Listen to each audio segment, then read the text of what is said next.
လူတော်တော်များများကငွေကိုဘယ်လိုရှာရမလဲဆိုတာပဲအာရုံစိုက်ကြပါတယ်။ဒါပေမဲ့တကယ် professional တယောက်ရဲ့အမြင်မှာတော့ငွေကိုဘယ်လောက်ရှာနိုင်တယ်လဲဆိုတာထက်ဘယ်လောက်ထိန်းသိမ်းနိုင်တယ်လဲဆိုတာကပိုရေးကြီးပါတယ်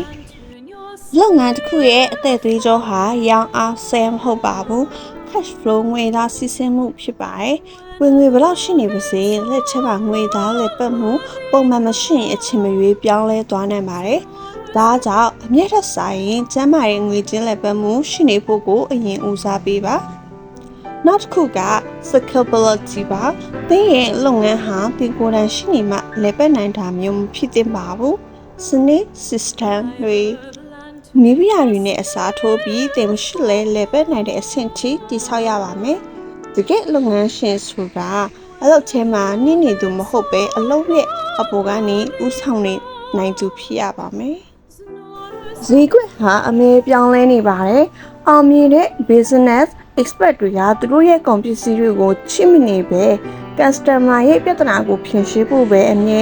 အာရုံစိုက်ကြပါတယ်။ customer ရဲ့လိုအပ်ချက်ကိုအထီးရောက်ဆုံးဖြေရှင်းနိုင်သူကသာဈေးကွက်ကိုစိုးမိုးနိုင်မှာပါ။မှတ်ထားပါစီးပွားရေးဆိုတာအပြေးပြန်ဝင်မဟုတ်ပါဘူးအမောခံနိုင်ရမယ်မာရတူပြန်ပွဲပါအမြဲလေ့လာပါအမြဲပြောင်းလဲပါ